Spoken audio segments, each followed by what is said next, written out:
We're going to continue with a panel with the title Compass 89, and Karl Schlögel will be on it, as well as Karolina Wigura. Sadly, Ilgo Sasha Kowalczuk couldn't make it because for technical reasons. We're very sad about this, but we'll have the panel shortly, and Réka Kinga Papp will moderate and will introduce the panelists to you. But before, we would like to show you something, a short movie, which was shot in Leipzig, 1989, in October. And I'm sure some of you have seen it before, but maybe you don't know all the background. So I will say something about it. And it kind of relates to what Doris Grünbein said yesterday about the immediate experience of the early '89 demonstrations. And the footage that we're about to see, we can only watch thanks to Siegbert Schäfke, a journalist here in Germany, and Adam Radomski. And these two snuck up a church tower on the night in early October in central Leipzig, and they secretly filmed the mass protests that were about to form down below them. And I quote Siegbert Schäfke. He says, "The first shot is when I was filming down from the church tower with my friend Aram Randomski, and the estimated 70,000 came towards us. And how powerful 70,000 people can shout, 'No violence. Join us, we are not hooligans.' People hear the signals, human law. Allow new forum, Gorby, Gorbachev, Gorbachev." And already on this day, Schäfke was sure that, and I quote him again, "Once this footage gets aired in West Germany television, it will not only change the GDR and West Germany, but also Europe and the rest of the world." And he was right. They managed to smuggle the footage to colleagues in West Germany.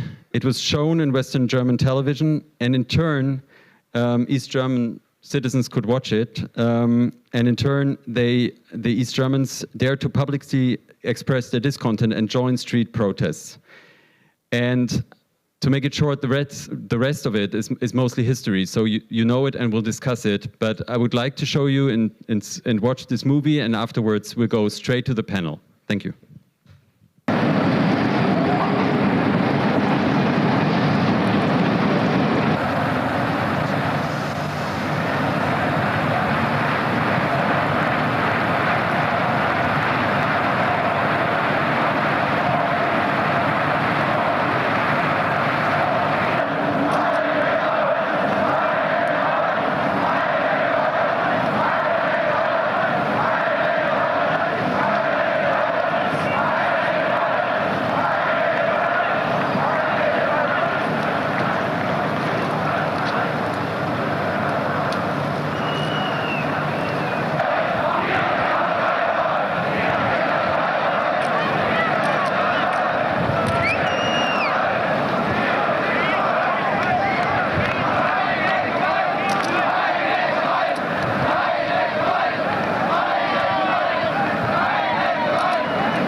we were, I guess, a bit taken away with what we, if it is powerful to watch, so we hesitated for a moment whether we should come immediately, or at least I did. But here we are. So thank you for coming back after such a short coffee break. I promise you're going to have time to discuss all the things heard before, both with Karl Schlögel and Karolina Wigura sitting beside me here on the stage, and among each other during the lunch break. But let me then briefly introduce them. Karl Schlögel has already been introduced, the historian and writer, professor emeritus. Karolina Wigura, although is a member of the Eurozine network, here as a board member of Cultura Liberalna Foundation, one of our partner journals being Cultura Liberalna. She's also assistant professor at the Warsaw University's Institute of Sociology, and the only reason I'm reading this is because I don't remember long institutional names, I'm sorry for that, or numbers for that matter. She's a sociologist, historian of ideas, and a journalist. And she's this year a visiting fellow at the Institute of Advanced Studies in Berlin. So we have the luxury of having her now. Very welcome to the both of you. Thank you so much for having me. Please do start to collect your remarks and questions, because we plan to, or at least I plan to, open up the floor very soon for both remarks and questions. We want to do it rather democratically. So upon Karl Schlögel's suggestion, instead of starting with a big address, given that Ilko Sacha-Kovalchuk unfortunately didn't make it to this talk, he was supposed to be with us today, he's very sorry. We rather start with discussing a bit more personally. So who was where and what were you in '89? Or let's say 89, 91, which is up for grabs as well. Should I start? You're looking at me. Oh. For all sorts of reasons. I've seen Karl Schlögel now for quite a while up there. In 1999, I was 9. I don't remember what I was doing. I remember what I was doing a year afterwards, when the first Polish free presidential elections were taking place, and I remember I was jumping. And namely, I was jumping on the carpet of my parents' living room where they were watching television and they were watching the results. So this is the political initiation basically I had, being extremely happy, delighted with the information that Lech Wałęsa just became the president of Poland. And I do believe that this is actually the initiation that my generation had. It's not only my private story, it's a story of the generation. And I keep thinking that, we keep repeating 1989, and I keep thinking, 1989, we shouldn't actually be talking about a moment. We should be talking about the process. 1989 is a process, and perhaps what I think happened later with me also is just a set of paradoxes. So it's really like in this beautiful book by Charles Dickens, where he writes at the beginning of The Tale of Two Cities that it was the best of times, it was the worst of times. Yes? It was the source of hope, it was a winter of despair, it was the source of light and of darkness. And I do believe that this is exactly what has been happening after 1989, but I will come back to that later. Yeah, but you just embarrassed me, because you reminded me it's not a moment, it's a process, but you were down for the idea to talk about where you were in '89, so now I look like a fool for asking that. It's not kind. Mr. Schlögel, we know how you felt when perestroika broke. It's not the appropriate word, broke, but how do you recall yourself on a personal level in '89 or on the '89-'91 continuum, wherever you choose?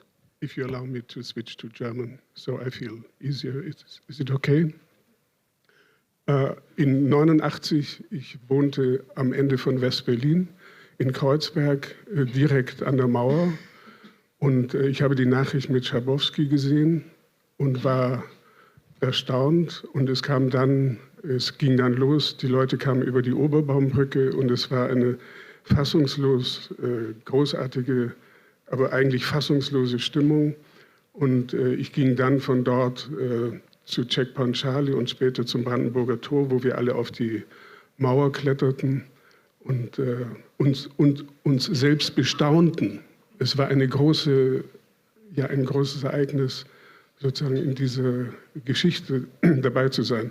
Aber mein Punkt ist eigentlich, ich hatte das schon gesagt, die Mauer, sie hat mich auch überrascht, dass sie heruntergekommen ist, aber sie war nicht unerwartet. Ich hatte ja 86 ein Buch geschrieben, Die Mitte liegt ostwärts, wo eigentlich sozusagen die Erosion und das, wo bereits etwas anderes auftauchte, dass es ein Europa jenseits dieser Ost-West-Teilung gibt. Und ich muss noch etwas sagen, was gestern zum Beispiel auch zu kurz gekommen ist. Mein Europabild oder die neue Erfahrung war nicht nur 89. Also ich hatte in meinem Leben 2 glückliche historische Erfahrungen. Das eine war 68 und das andere war 89. Ja, beschenkt mit 2 solchen Ereignissen. Und 68, das war Studium hier an der FU in Berlin und es war auch Prag. Ich war in Prag in 68 und diese sozusagen Doppelerfahrung, das ist etwas, worüber, also was jedenfalls in meinem Gehirn eingebrannt ist. Und der Hauptschock eigentlich, wo ich merkte, dass etwas Ungeheures und anderes passiert, das war tatsächlich in 86, 87. Ich arbeitete in Moskau, meine Familie war dort. Und es war einfach ungeheuer, dass der Fernseher, dass die ganzen Routinen, man konnte ja die Zeitung nicht mehr lesen, mit einem Schlag wurde es wie einem elektrischen Schlag, veränderte sich alles. Es gab jeden Abend Nachrichten, auf die man nicht gefasst war. Also es wurde irgendwo ein Grab ausgegraben mit den Überlebenden mit den Überresten von Erschießungen. Man konnte beobachten, wie diese Routiniers, diese Funktionäre ins Stottern kamen, ja, und wie sie plötzlich versuchten, sozusagen sich frei zu machen und eine neue Sprache zu finden versuchten. Man wurde Teilhaber an einer Diskussion in öffentlichen Räumen. Und ich muss sagen, die Inbesitznahme der Stadt dann im Laufe von Demonstrationen und es war einfach großartig und insofern hat eigentlich mein Mauerfall hat vorher stattgefunden. Und noch etwas, was sehr wichtig war, im Frühjahr 89 gab es ein Ereignis, ich habe darüber auch in der FAZ geschrieben, über den Polenmarkt. Es gab im Frühjahr 89 den Polenmarkt. Für mich war das auch schon der Fall der Mauer. Es kam samstags früh mit den Zügen aus Krakau, Katowice, Wrocław, Posen, kamen Tausende von Polen an, die auf diesen Markt an der Philharmonie und an der Staatsbibliothek gingen. Und die Grenze der DDR hat einfach kapituliert. Sie winkte eigentlich die Besucher dieses Marktes, des Polenmarkts, des Bazars, durch. Und für mich war eigentlich der Polenmarkt, ja, das war eigentlich schon die Rückholung Westberlins sozusagen in den europäischen Kontext, das Ende der Inselexistenz und diese elementaren Vorgänge, also gar nicht die oberen Entscheidungen, sondern diese elementaren Vorgänge sind für mich eigentlich viel, viel entscheidender gewesen. Thanks to the Polish Bazaar, I have to say. Now I have to act as if I fully understood all you said, which I will try to fake. I hope I did, but please correct me if I misunderstood you, because my German is most tailored for butcher shops, unfortunately. I have to say, Sat.1 was very entertaining up until the age of 5, but then we got Cartoon Network, so I rather learned English instead of German, but this is only because that was for free. So, Eastern European experiences, big time. Nobody asked me actually, but I'm going to tell you what I remember from 89. I don't remember anything from 89, more or less, apart from, Cocoa in the morning or something.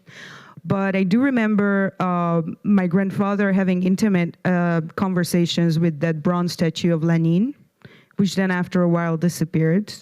It would be spilt over with red paint on certain mornings when we were going to kindergarten. And then he would just stand there and say, "Oh, they'll clean you up, all right," like talking to an old, disgusting friend. And then another thing I remember, and for Hungarians, if you ask them, it wouldn't necessarily be 89, it would be 90, that they name as the year of the rendszerváltás, which is system change, literally. What I do remember very intensively is being over at my cousin's house and the parents opening champagne and some weird sounds that they're watching TV.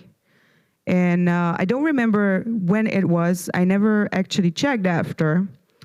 But we run there and my mother would explain that this was the Ceausescu execution. Thank you. And we would be frightened, obviously. And I would try to ask her what the hell that meant. And I was 5, so I didn't have 5-ish. So I didn't have much information. And then she would try to explain the ambiguity of not rooting for execution, but neither for Ceausescu, and trying to explain what our neighbors, close neighbors, and some family members, close contacts of hers, across the border, which was pretty close, might be feeling right now, and the kind of relief that they were feeling then, which was a weird ambiguity which followed through, and I think in these societies remained pretty much present. Karolina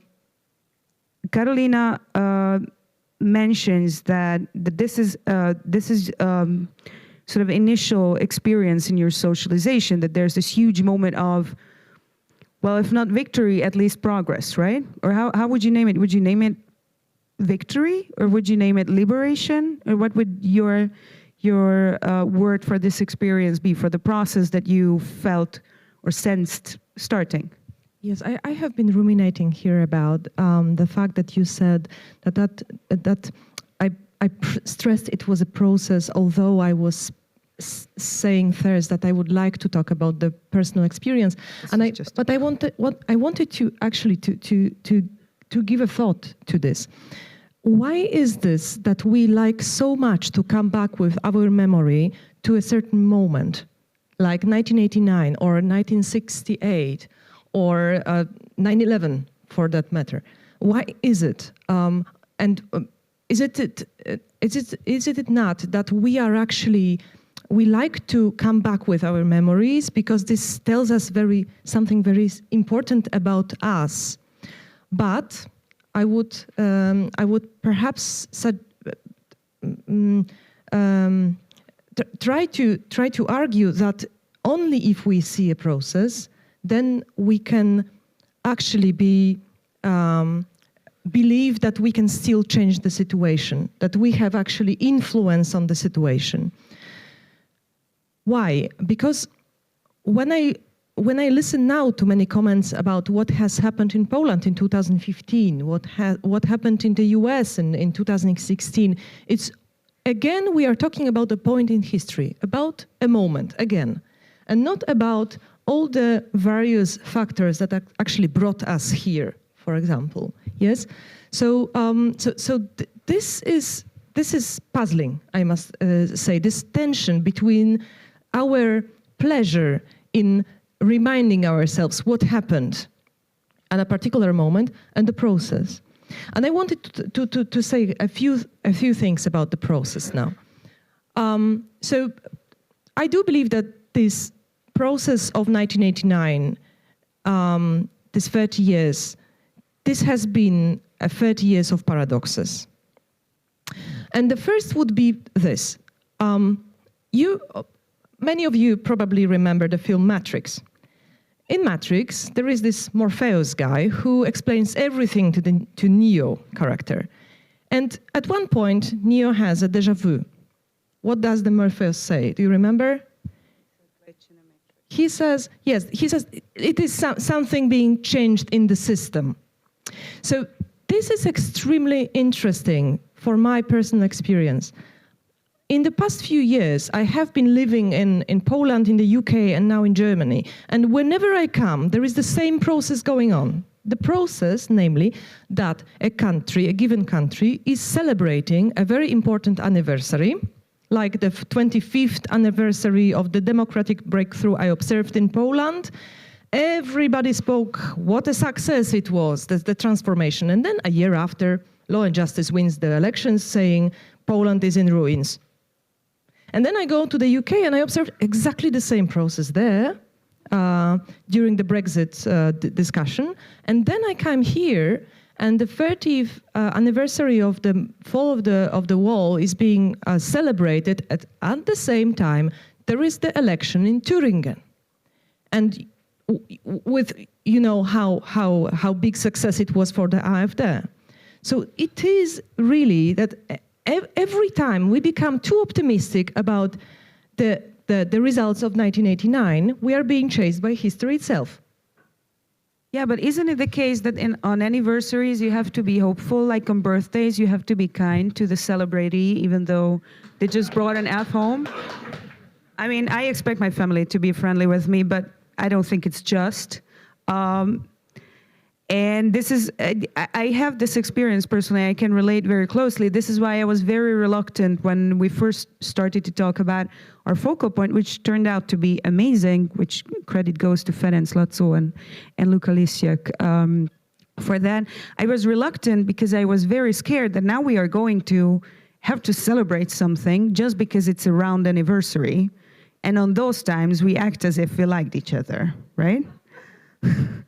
But apart from this personal sensation, isn't it resonating, though, with what Mr. Schlögel has said about history being sort of, and I'm very widely interpreting what you said, being read over the head of people and expected of them to learn instead of drawing the consequences for the current day. Also saying that the new Europe did not start in '89. This was a process much longer than this, and at least dating back to Perestroika, but more truly speaking, this division of time, this close cesura in time between the Cold War and everything else to follow seems quite as artificial as the Iron Curtain itself, in a sense. So, okay, that being said, what the hell do we do with this anniversary then? So what's, apart from having a conference and discussing this rightfully with people who have a deeper understanding, what's the use of bringing up these memories? What's the use of bringing up our personal memories? Mr. Schlögel, what does it move in you, or what use do you see to it right now? Jahrestage sind ja eine gute Sache. Man muss sich darüber ja nicht ironisch äußern. Sie finden statt und ich habe dieses Programm für diese ganze Woche mir angesehen. Das ist unglaublich, was hier alles an interessanten Sachen läuft. Die Frage ist nur, ob sozusagen das Fest gelassen begangen wird oder ob es an die Stelle von etwas tritt, ob es Ersatz für etwas ist. Und das hat Guy Debord mit seinen Untersuchungen ja versucht klarzumachen, dass da eine Gefahr besteht bei solchen Festen. Aber ich bin, also ich genieße Feste auch, aber ich bin eigentlich an anderen Dingen interessiert. Meine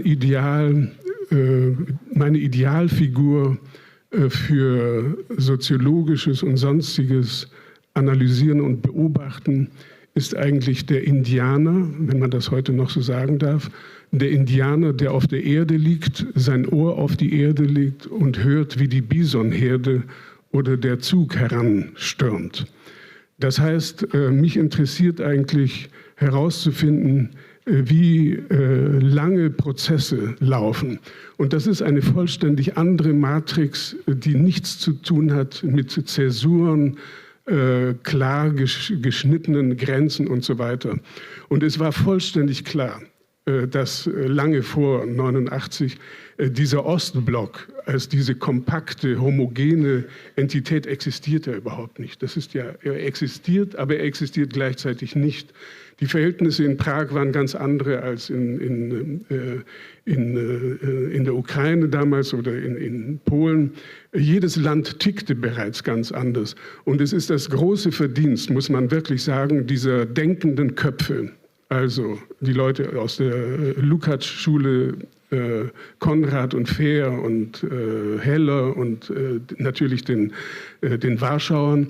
Sie haben schon ein Gefühl und einen Sinn und ein Auge gehabt für die Änderungen, die kommen. Und deswegen war dieses 89 oder 90 dann überraschend, aber auch long expected. Es war lange schon in Vorbereitung.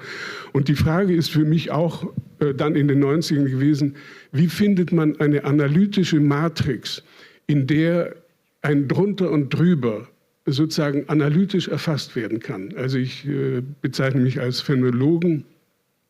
Und das heißt, man musste komplett widersprüchliche Dinge, die zusammenkommen, erfassen. Also das Überraschungsmoment und die lange Zeit. Ja, also ich hatte jetzt in Kiew auch wieder ein Erlebnis, wo man das auch beobachten konnte. Mir wurde mein Pass und alles geklaut und ich war dann bei der Polizei.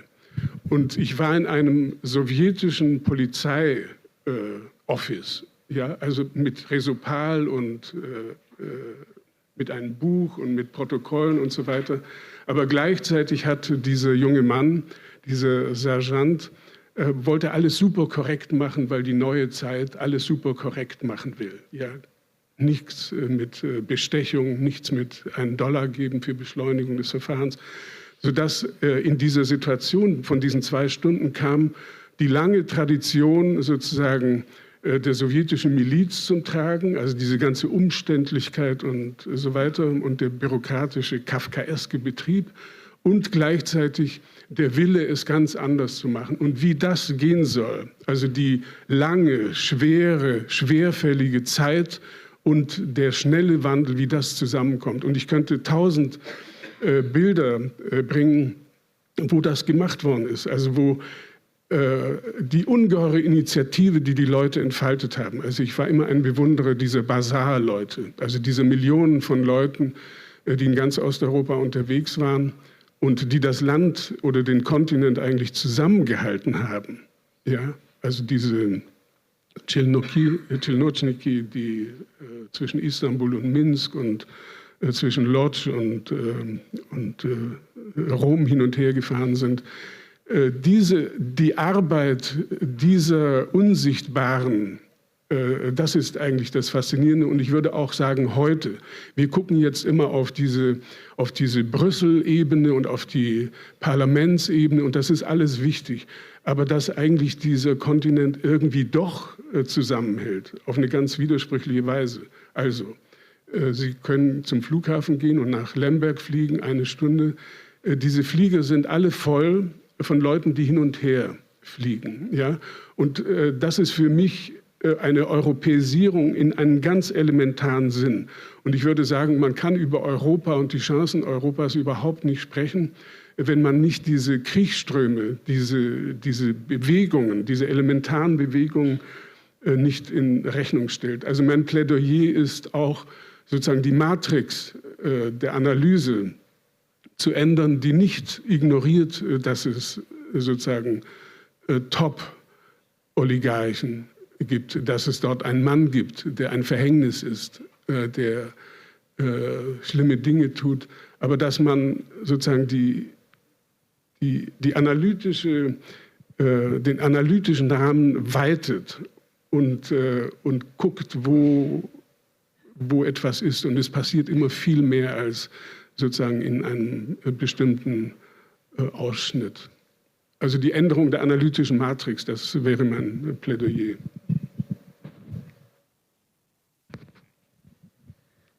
But that does, in quite a sense, remind me of both of your points, that it's not about a history of grand events. It's not about the history of acknowledged political decisions or the borders vanishing without oftentimes an official decision. Just think of actually the Berlin Wall, which was basically, at least in part, a result of the miscommunication that people acknowledge that it's going to be open now, which is, I think, a large portion of this history, also relatively under-discussed.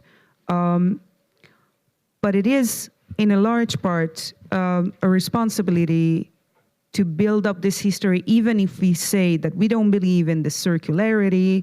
The circularity is supposedly only used to replace a certain teleology. Now we don't say that there is an endpoint that we are progressing towards. Now we say that now we're going in circles. This is just another kind of, let's say, fashion of thinking for now, basically replacing an old kind of thinking with an even older one.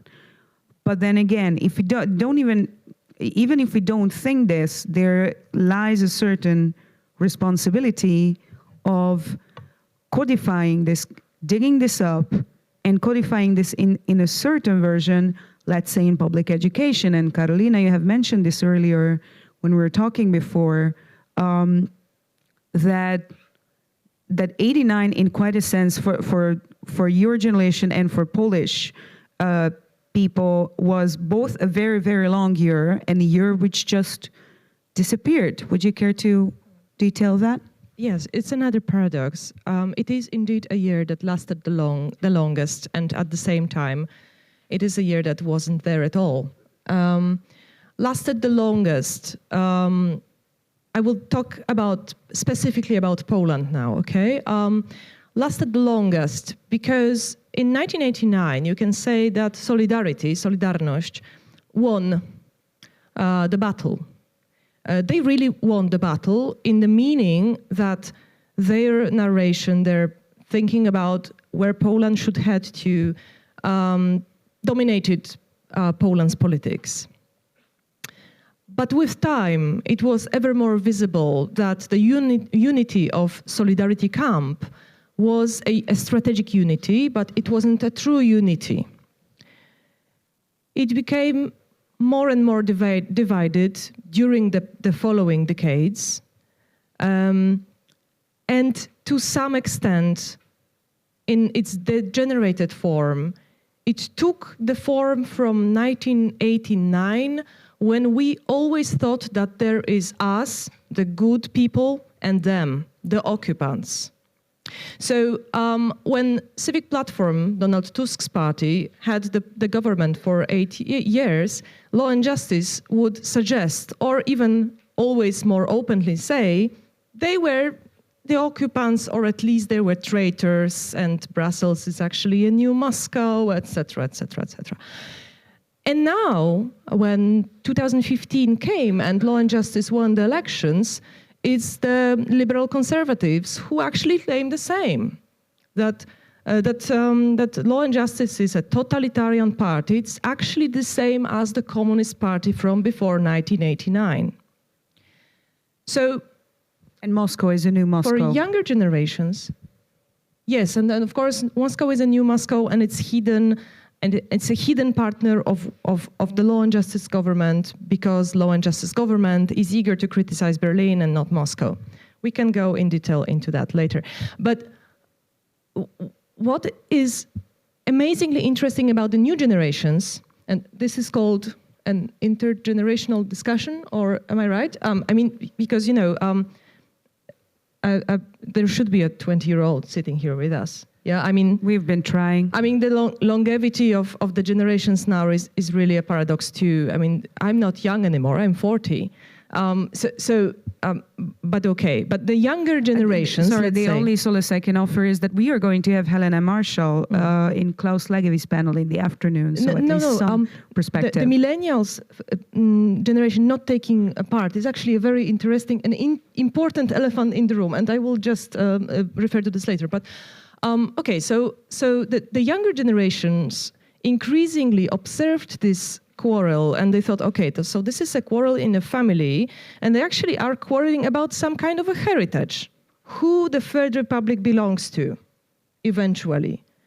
And they didn't feel, or we didn't feel, involved in the whole process of this quarrel. So this is why I say 1989 lasted for the longest time. The younger generations were turning with their backs to politics and to civil engagement for a long time, but for a reason, because they couldn't have found any place for them in the mainstream. That's the truth. Now, and the year that didn't exist. It didn't exist either because if you have a quarrel in the family about the history of the family, you don't put the history of the family in the public schools. Yes? So it's an interesting paradox that the history of the success of 1989, or the ambiguous success, let's say, of 1989, was never taught in Polish schools. Never. You would end up your education with 1945. When I was a child, and also now. And I know that it's also in other post-communist countries. So this is a very important factor, I believe. Now, I don't want to be too pessimistic. I'm never in favor of pessimism. So I would like to say something else to finish now. Broadly speaking, there are two kinds of epochs. One kind of epochs is the epochs where people are living in very bad conditions under authoritarian or even totalitarian regimes. This causes their socialization to be a very specific one. They know how to cope with this situation. In Poland, it also has a local phase in the meaning that we have lived for 200 years in an unsovereign state. This is also very, very important. It has shaped several generations. But there are also other epochs when life is, so to say, well, easy. It just goes along. Yes, you have democracy, you have sovereign state. People who grow up in such circumstances are different. Now, I do believe that the younger generations were reacting the best after 2015 in Poland. Why? Because the generation of 1968ers, their immediate response was, this is new communism. Okay, this is again Jaruzelski coming. This is again fascism. This is, we've seen it. We know that we've seen it, it's the same. Whereas the new generations said, no, it's something completely new. You have to look and listen, and you have to observe. And they were very sure that they, being grown-ups created by democratic and sovereign states, that they actually feel powerful. So this is why the biggest, the best protests, the most creative protests, I would say, after 2015 were actually organized by the 20+ and 30+ people. So the black protest, for example, against the restriction of abortion laws, the candle protest against the deformation of a judiciary system with candle. You've seen it all. You've seen those protests in the media. You remember them because they were coming not from the fear that the history is going to repeat, but they were coming from a powerful statement that, okay, this is our country. We have to shape it the way we would like it to look like. So this is a very important intergenerational tension here. I would like to know your opinion about it. I mean, ich hatte auch diese Erfahrung, dass ich hatte ja junge Studenten, die gar nicht mehr wussten, was mit der DDR oder mit der Eisernen Vorhang oder mit Polen oder sogar Solidarność war. Und sie tickten bereits ganz anders und ich hätte gerne mehr davon erfahren und auch mehr davon abbekommen.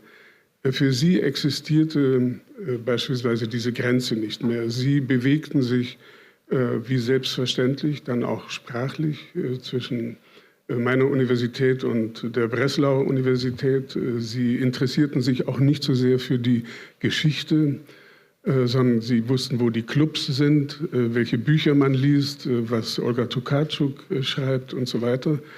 Also das, was ich mit Koselleck meinte, ein anderer Erfahrungshorizont und Erwartungshorizont. Sie dachten vorwärts, sie dachten, wie sie Karriere machen, sie dachten, wie sie nach Brüssel gehen und so weiter. Und das ist komplett verschieden, ich sage es von meinem Erfahrungshorizont. Ich bin ja ein Veteran. Ja? Und ich werde bis zum Ende meiner Tage auf meiner Mental Map wird immer bleiben, also Helmstedt, der Transitkorridor, die Mauer, die Kontrollen. Das wird bis zum Ende meiner Tage so sein und so ist das. Und das kann man nicht durch pädagogische Maßnahmen, therapeutische Behandlung, das ist so. Wir leben mit diesen zwei Mental Maps noch bis diese Generation verschwunden ist und es baut sich neu auf. Das muss man akzeptieren und das muss man nicht wegreden oder wegtherapeutisieren, sondern das austragen. Und ich meine, diese Feste jetzt sind ja auch ein Anlass und die ungeheure Welle von Publikationen. Es ist ja ein riesiges, jetzt was Deutschland angeht, ein riesiges innerdeutsches Palaver, dass wir uns endlich alles erzählen, was wir erlitten haben, was wir durchgemacht haben, was wir Tolles erlebt haben. Und solche großen Palaver, die haben etwas Gutes. Das sind Stufen sozusagen eines normalen und normal werdenden Diskurses und der Auflösung von Spannungen. Aber die Koexistenz von verschiedenen Erfahrungshorizonten und Erwartungshorizonten, das ist sozusagen die Grundlage überhaupt der Pluralisierung von Interpretationen, von Geschichte, von Gesprächen und so weiter. Und noch eines, was ich sehr wichtig fand. Ich war jetzt nicht zuletzt in Moskau bei diesen Demonstrationen. Ich konnte das nur am Fernsehen verfolgen und über Erzählungen. Was völlig klar ist, diese Leute, oder sagen wir so, vor 10, 15 Jahren gab es die Befürchtung, dass diese Generation total entwurzelt, überhaupt keine Ahnung mehr hat. Also da kennt man nicht mehr Lenin, Stalin, Trotzki, das ist alles Ancient History, das ist Antike, das ist weg. Dass sie total depolitisiert und sozusagen nur noch auf das Moment der Gegenwart schauen. Also wie kommt man voran, wie geht man in die Welt hinaus, was kriegt man in dem nächsten Supermarkt. Also diese Gefahr bestand einer totalen Depolitisierung.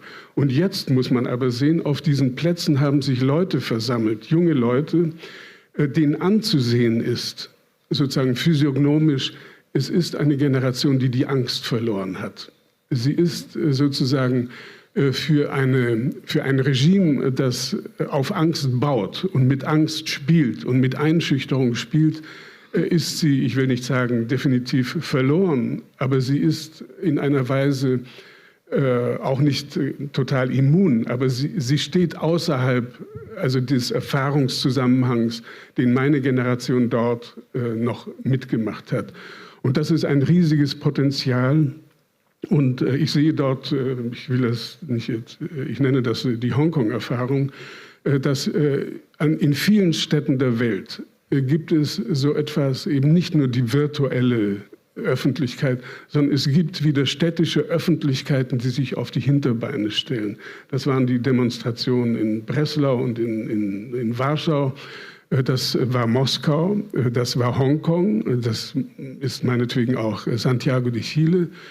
Und es gibt, ich will da jetzt keine Prognose machen, aber man merkt, dass die Gesellschaften doch lebendiger sind und nicht so, dass man sozusagen, was man leicht vergisst, wenn man auf die Strongmen, also auf die Autoritären immer nur guckt, es tut sich mehr. Ja? Und wir müssen in solchen Netzwerken herausfinden, und das ist natürlich eine irre Chance, wenn man 60, 80 von solchen kritischen Zeitschriften hat, an einem Ort, sich darüber auszutauschen, also was ist los on the ground, ja?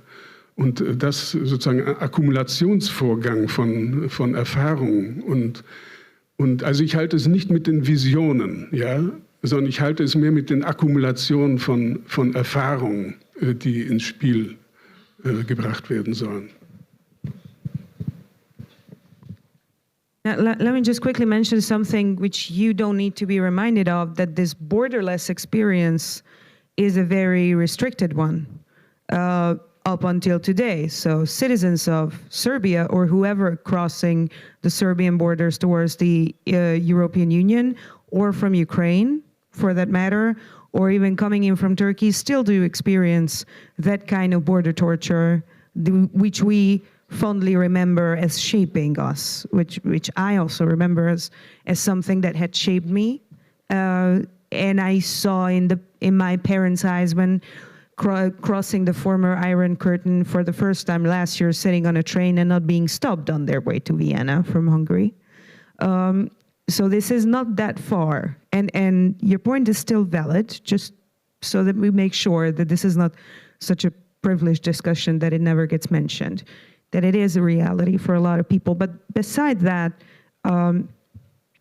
you mentioned, and I would like to ask Karolina to react to this, and also to the audience to please raise your hands if you want to comment or question, because we're opening the floor, and I hope that we have help to hand out the microphones after this. I would like to ask you about this, Karolina, though, which Mr. Schlögel has mentioned in his lecture, referring to or elaborating on the thought that 89 started much, much earlier, and the forerunners, people like Michnik and Bibo and others, built up the language for it. And now we see young people and all sorts of people, but also young people who we're always desperate about young people, right? The upcoming generation, the then dominant generation, especially 30s and 40s, are always scared about how the youngsters know nothing and they're just, they're going to lose it entirely. We don't share this pessimism. And we see them, among others, out there in the streets and being active. Is there someone shaping a language like this right now in repressive environments or environments where advocacy is restricted? Or do we not need that anymore? So is this avant-garde thing still a thing? So I will refer for the second time now to the French Revolution, first with Charles Dickens, now with Tocqueville, because this is in his beautiful book, Ancient Regime and Revolution. He has this amazingly wise metaphor that revolution actually takes place before it actually starts. This is the idea of the crawling revolution. So the revolution after 1789 that you observe in France is actually something that happens also already post-mortem of the ancient regime. So this is exactly what we could tell about many, many more revolutions. Yes, we could say the same actually about 1989. And I think you suggested it when you said that by 1989 there was no coherent Eastern Bloc, for example. And now there is no coherent West. Yes, so this is again the change that is now being shaped has actually been taking place for a longer time before. But this brings me to the intergenerational, because this is actually the question you were asking is actually about the generations. Is it more like 1989 started much earlier, or is that we now are actually observing a death of something very particular? Namely, I would say we are now observing the slow death of 1968.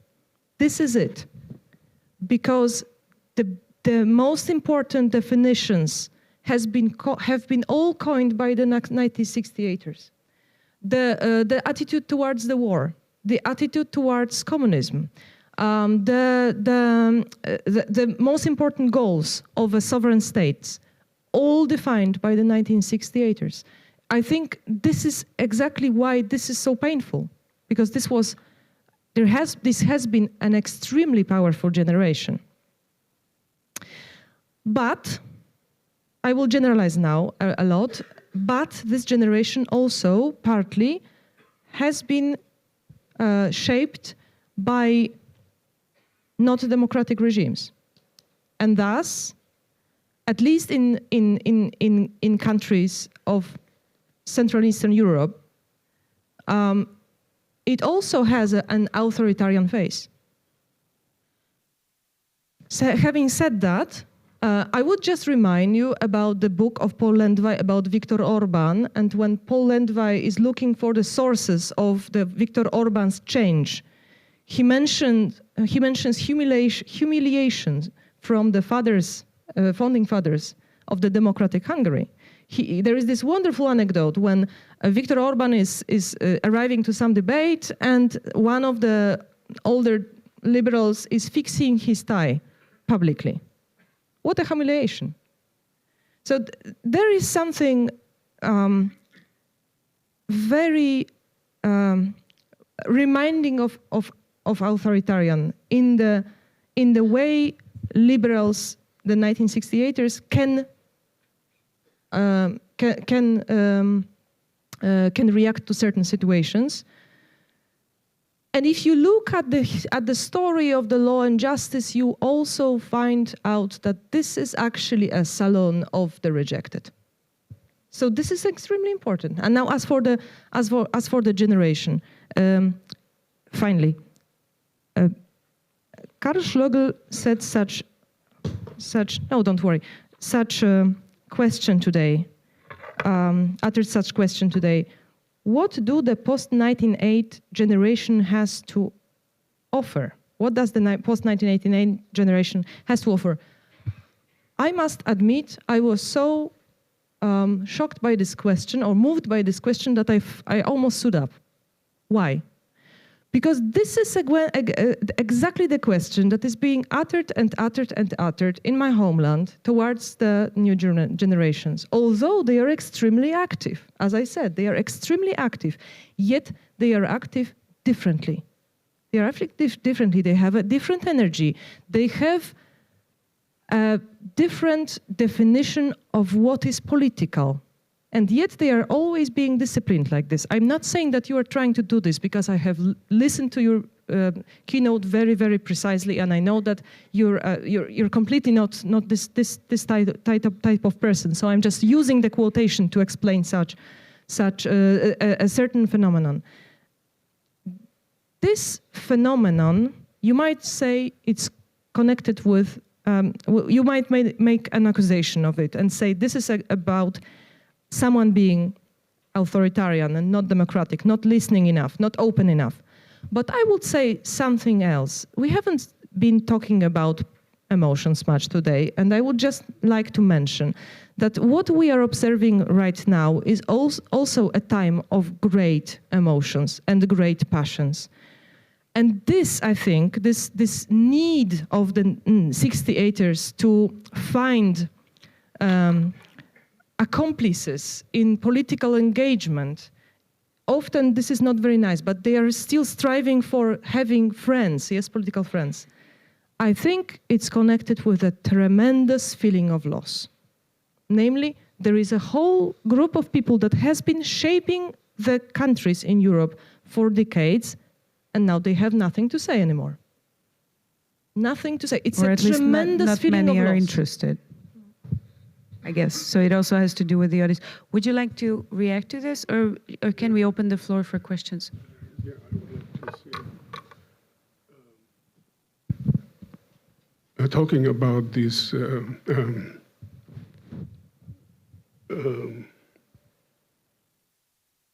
meine Frage war, was hat diese Generation zu bieten im Sinne, wie bewältigt sie gedanklich, sprachlich, intellektuell, analytisch die Situation? Ich rechne mich, muss ich sagen, auch noch zu der 89er-Generation. Und die Frage, die ich mir stelle, ist, wie kommen wir klar mit der Unübersichtlichkeit dieser neuen Lage und wie finden wir eine Sprache dafür? Und ich habe als Beispiele einer Bewältigung, habe ich die Generation davor, also die Hannah Arendt-Generation, die Dissidenten der 60er, 70er Jahre genannt. Und ich stelle mir die Frage, wie kommen wir eigentlich, how do we come to terms mit der neuen Situation? Und ich kann nur gestehen, dass ich finde, dass wir diese Sprache nicht haben. Also ich könnte Ihnen jetzt viele Beispiele angeben. Die Herausforderung, die seitens Putins Russland besteht, ist nicht nur eine militärische, eine Machtfrage, sondern es ist eine intellektuelle Herausforderung. Und ich finde nicht, dass wir sozusagen in dieser Auseinandersetzung bereits gerüstet sind und angemessen antworten können. Ja, das ist aber die Voraussetzung, um sich selbst verteidigen zu können. Und also die Grundfrage, die ich habe, sind wir auf der Höhe der Zeit? Und da sehe ich eben Gefahren. Ich sehe eine Gefahr, dass es viel bequemer ist, für unser Eins, sich im Raum der Geschichte aufzuhalten. Ja, das kennen wir, das wissen wir, damit haben wir uns lange beschäftigt. Es ist einfacher, in einem intellektuellen Sinn und in einem moralischen Sinn sozusagen über der Vergangenheit, sozusagen über die Vergangenheit hinweg zu sein. Und das große Problem, und Bloch hat das eben unüberbietbar präzise benannt, wie kommt man mit der Gegenwart klar, also mit dem Dunkel des gelebten Augenblicks, ja? Ohne Vision, ohne auch die apokalyptischen Gewissheiten. Ja, es gibt ja im Augenblick so einen Hype von apokalyptischen Gewissheiten. Jenseits dieser klaren Zukünfte ist die wirkliche Herausforderung die Gegenwart. Und ich sehe das nicht. Ich sehe ein Hin und Her von sozusagen zwei aufgestellten Fronten, die sich gegenseitig, was wir alles schon wissen, ja, aber die Sprache, die der neuen Situation angemessen ist, bewegt sich irgendwo zwischen diesen alten Fronten, ja, und sozusagen diese Chance einzugehen, das meine ich mit Denken ohne Geländer, die Beseitigung einer Kultur des Verdachts, in der nicht bestimmte Dinge besprochen werden können, das ist ein großes Problem. Die Schaffung einer Öffentlichkeit, die alle Risiken des Denkens auf sich nimmt. Und ich sehe das nicht. Und die Verteidigung oder die Öffnung eines solchen Raums ist nicht nur ein Problem von Orbáns Ungarn oder in Polen, sondern das ist auch ein Problem dieser so stabilen, reichen, pluralistischen Bundesrepublik. Darf ich nur antworten? Sehr kurz. Ja, ich weiß jetzt nicht mehr, welche Sprache ich spreche, aber also ich wollte nur sagen, dass mir hat besonders gefällt, dass das Begriff Coming to Terms. Ich denke eigentlich, das ist jetzt die Zeit für Aussöhnung und dass die verschiedenen Gruppen haben sehr unterschiedliche Verlustgefühle. Die Liberalen, sagen wir ja jetzt sehr allgemein, die haben das Verlustgefühl, worüber ich früher gesprochen habe. Aber auch Verlustgefühl, würde ich sagen, ist das Gefühl, das ist die Ursache des Populismus. Nämlich, dass die demokratischen Transformationen waren nicht nur guter Wandel, sondern auch eigentlich Schleudern, wie die Deutschen sagen. Ja? Ein Schock, Schleudern. Dass die Leute Beziehungen, alte Freundschaften, die alte Weisen, in deren man bestimmte Sachen macht, das ist alles verloren. Und das ist vielleicht die Ursache dieser ganzen großen Wandel. Und deshalb spreche ich über die Aussöhnung. Hm. Now, speaking of a new language, let us open the floor for questions, not excluding the possibility for you to continue this dialogue. We had a couple of hands raised. Do we have someone who has already acquired a microphone? Oh, hi. Wir haben leider nur momentan ein Mikrofon, deswegen dauert es ein bisschen länger, bis ich durchgehe. But I would just say you call the people, so okay.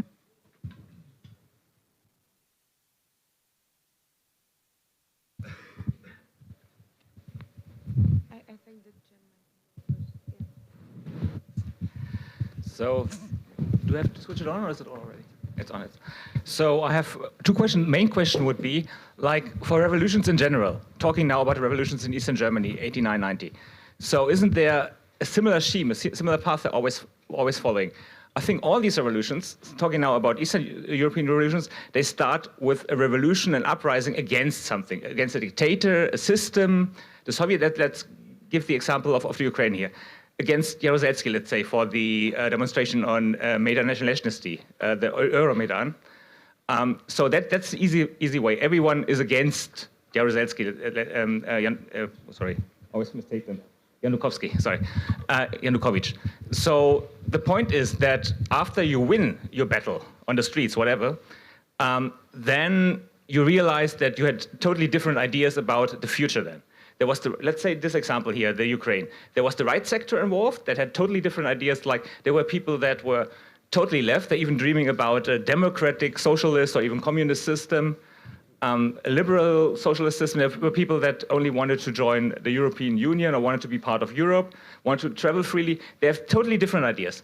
So it's easy to unite against something in such revolutions. And I think you can, I don't want to talk too much here, but you can see it in many, many revolutions. In Eastern Europe, and revolutions I would even say in general.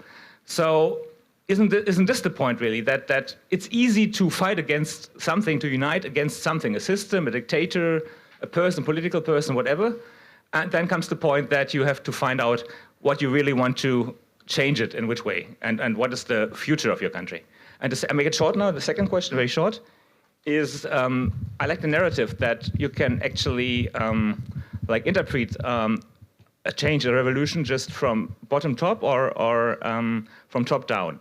So are revolutions just driven by some popular political figures, either from civil society or politicians or whatever, or are they driven by the people? And how is the interaction with this?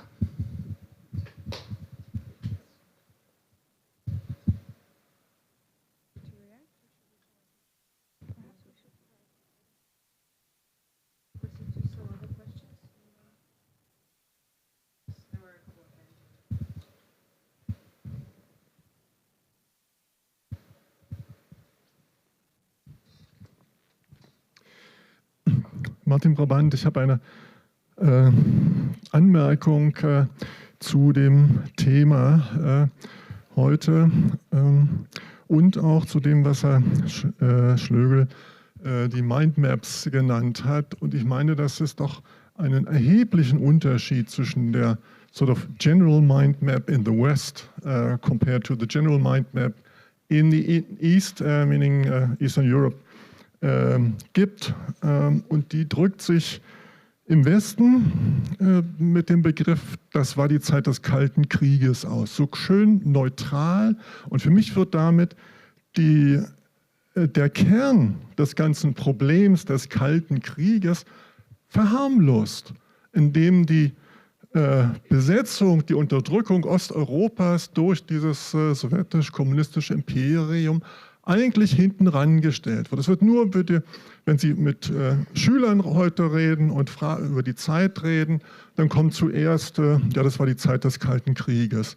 Aber es kommt fast nichts dazu, wie sich das ausgewirkt hat, was für Diktaturen, wie die Leute unterdrückt wurden in der ganzen Zeit. Und wenn ich dann 40 Jahre in einer Diktatur gelebt habe oder in Russland noch länger, dann weiß ich gar nicht, wie Sie gerade sagten, wie soll denn das neue Leben gestaltet werden? Und ich kann dann eigentlich gar nicht erwarten, dass eine Bewegung, die gar keine Führung hat, die nur dagegen ist, Konzepte auf den Tisch legt. Aber das Problem des Kalten Krieges, finde ich, verharmlost diesen massiven Unterschied, den Kern der Geschichte.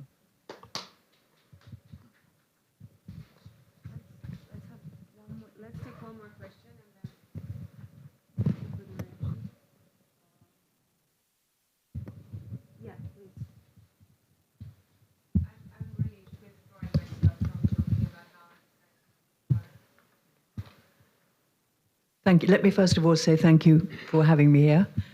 I feel a slightly lone Brit in this distinguished assembly, but I do have some questions. You're not Brit. I do have some questions. Dr. Schlögel, you said something about Fukuyama. I'm sorry, can't you hear me? Fukuyama, the end of history is his famous quote. Did you mean the end of history is returning, or Fukuyama would get a second chance? I'm sort of interested. And the other thing, Dr. Wigura, you said the young people, I have grandchildren of 24 and so, young people are on the streets because they have lost their fear. No, absolutely not. I feel that they have lost faith in their politicians. There is no recourse other than to go to the streets. From Hong Kong to Iraq. There was a demonstration in Berlin yesterday by Iraqis. 200 or 300 people, not a lot. And what they were asking was, Europe, please help. We have a new election. We want it without corruption, and we want it for all Iraqis. I was very moved that they were asking Europe to help. Thank you so much for having me.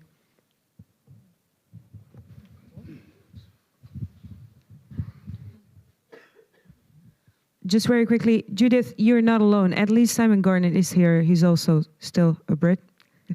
You're not entirely alone with that, although he's multifaceted in that regard. Just to maybe go a bit in order and to say, this is a talking point that comes up very often, that it's easy to mobilize against something, but I think really it is more the question of strategic alliances and how much they last. It's a bit less methodology of mobilization in a sense, and this is something Karolina has already mentioned. Do you want to react to this? No, I just wanted to react to the part connected with whether revolution is going from the up or from down. Perhaps you read the beautiful essay by George Orwell, which is called "Killing an Elephant." So, for all of you that haven't read it, it's an essay about, well, Orwell himself. He's in Burma.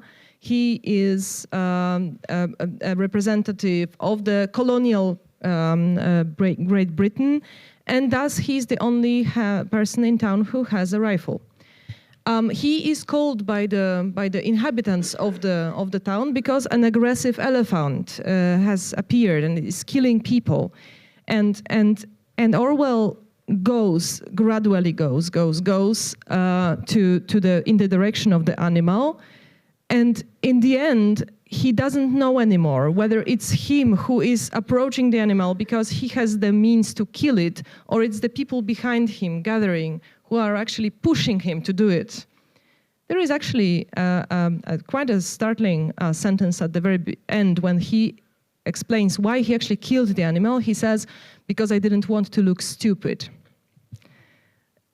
Isn't it thought-provoking for us and for asking who causes the revolution, actually? And I just wanted to say one remark about emotions. It might be that it's very easy to unite against something, but Europe also has this important story connected with emotions. Namely, both the changes that were undergone after 1945 and to a large extent the changes after 1989 were connected with a particular fear, which was the fear of the past. We were all afraid of the past. We were afraid of the totalitarianisms, both of them, of the war, of police state, etc., etc.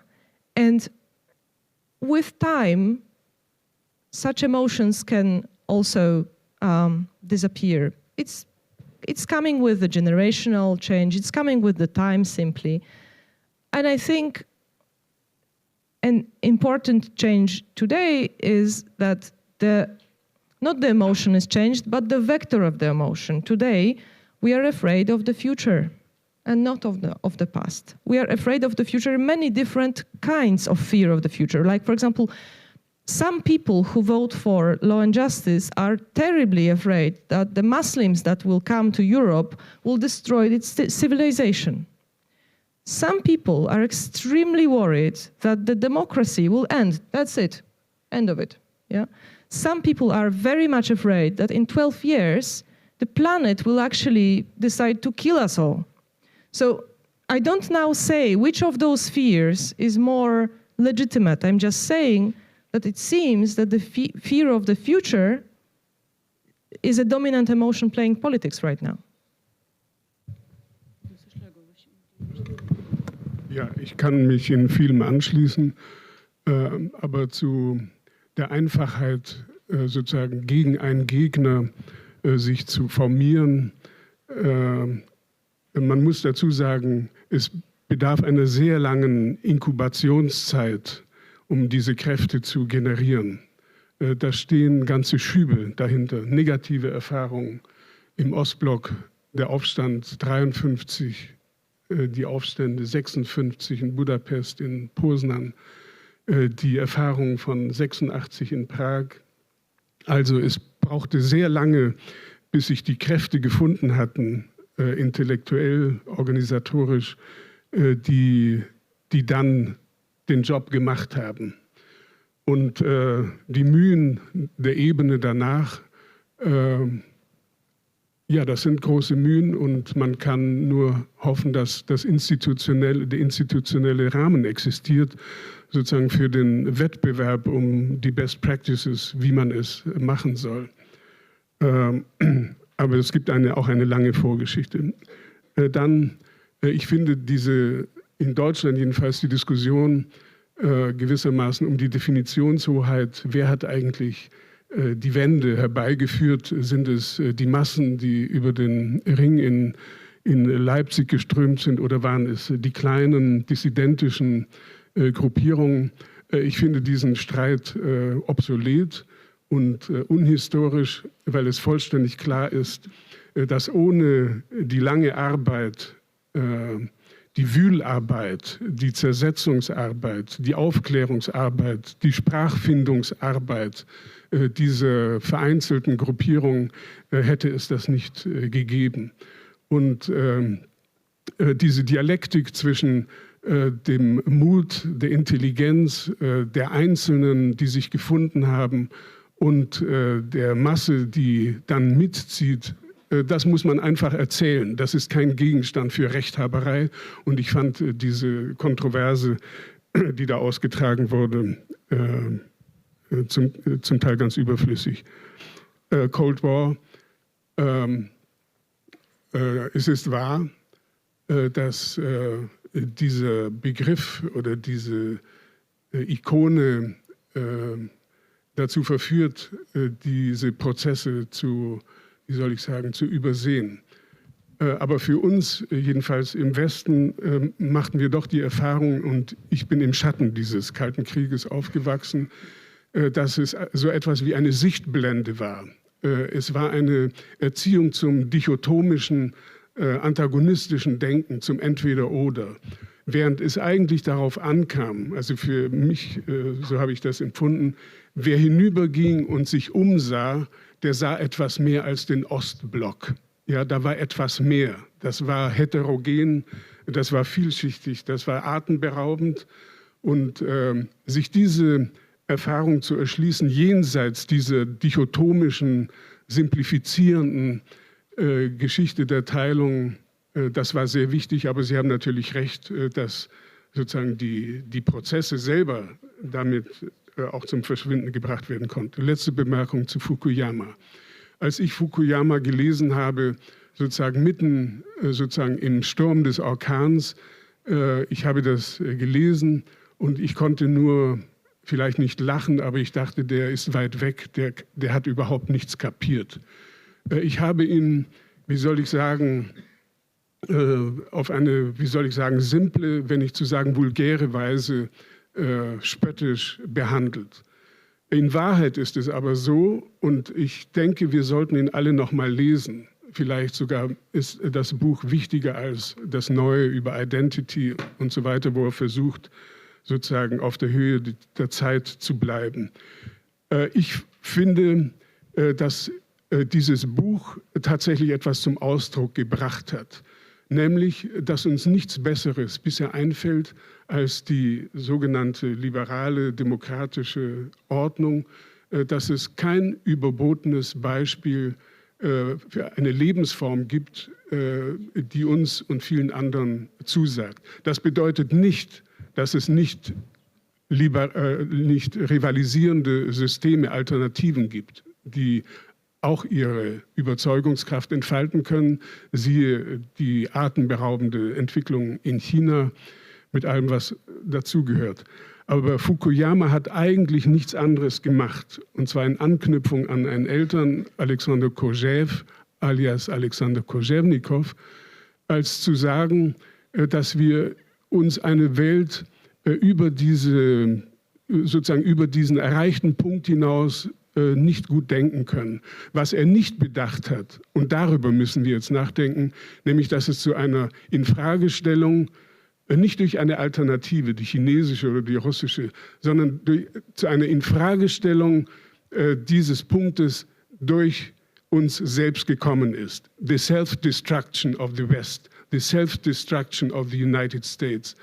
Das ist der Punkt, und dass wir uns nicht darauf verlassen können, dass es automatisch einfach dabei bleibt, sondern es kann einstürzen, es kann zu Ende sein, und wir können wieder an einen Punkt landen, der 1914 war oder 1933, sozusagen das Wachwerden dafür, dass alles möglich ist und dass es keine Garantien gibt. Das steht eigentlich an. Ich sehe aber keinen Grund, die Nase zu rümpfen über Fukuyamas Buch vom Ende der Geschichte. Es gibt keinen überbotenen Punkt einer überbietenden Lebensform als die er beschrieben hat und die vor ihm Kojève schon beschrieben hat.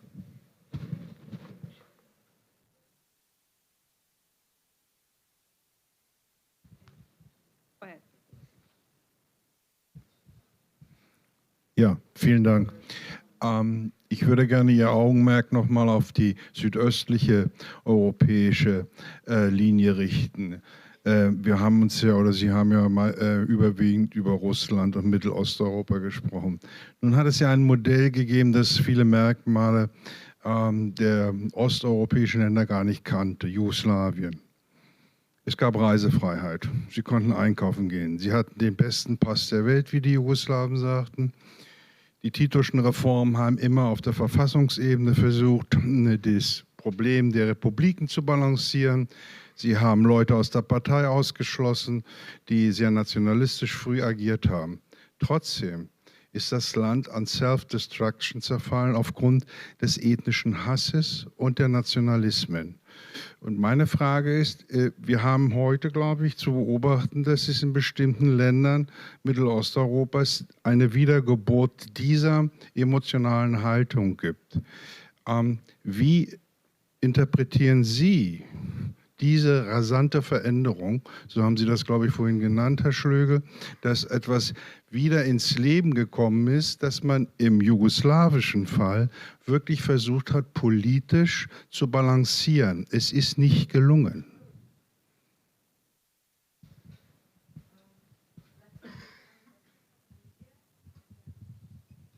Well, thank you. I think that maybe it's coming from a Swedish point of view, not having to do anything with the Balkans, but maybe my question still has something to do with the former. I wanted to say that I was listening very much to Professor Schlögel when you've been using Koselleck's the horizon of expectations and I wondered what you think, and I'm as interested of what you other in the panel think about the nation state as the arena for those, for the horizon of expectations, etc. We're having a very international conversation here, which I think, of course, is good, but I think it's politically interesting to think about that. Thank you.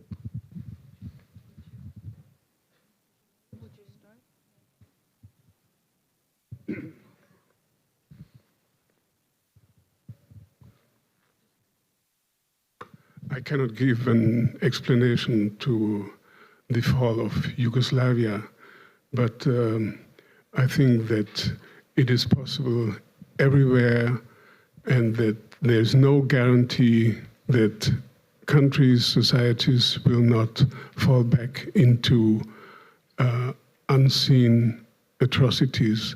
And I believe this because every generation is starting from anew. They have experiences in their memories, but in fact, the deciding point is how they will act under conditions of crisis, stress, disorder, chaos, struggle of the fittest for survival. So even for a well-ordered society as Germany, there's no guarantee. And I mean, years ago, we could not imagine that there would be demonstrations, people calling. It was unbelievable, but we have to realize that every, yes, I would say, generation has to prove itself, and there will be proofs and exercises, and we have no guarantee. We have no guarantee, and I do not share the belief of people who think that knowing the history, you are sure not to reiterate mistakes and errors. I can't give you an answer for Yugoslavia. I mean, there are certain historical conditions why in this unique place, Yugoslavia in the Cold War time had no chance after the falling apart of the two hemispheres. Second to the nation, I'm convinced that for a long future still the nation state is relevant, is working, is the form of the organization of political and communal life, of course under the stresses and under the impact of globalization processes, and the nation state has to be adapting and has to be transformed, but the nation state will work for quite long time, and I do not believe that there will be an all-European nation. It will be rather a kind of federation or Staatenbund, which has to come to terms and to find a way to navigate on the new global scenario. But to defend the nation state and even the borders of the nation state is, in my view, not a sign of nationalism. Nationalism in the sense of right-wing. I basically would like to react to the question about nationalism awakening in Central and Eastern European countries. You know, in Peloponnesian work, Thucydides describes two phases of Athenian society.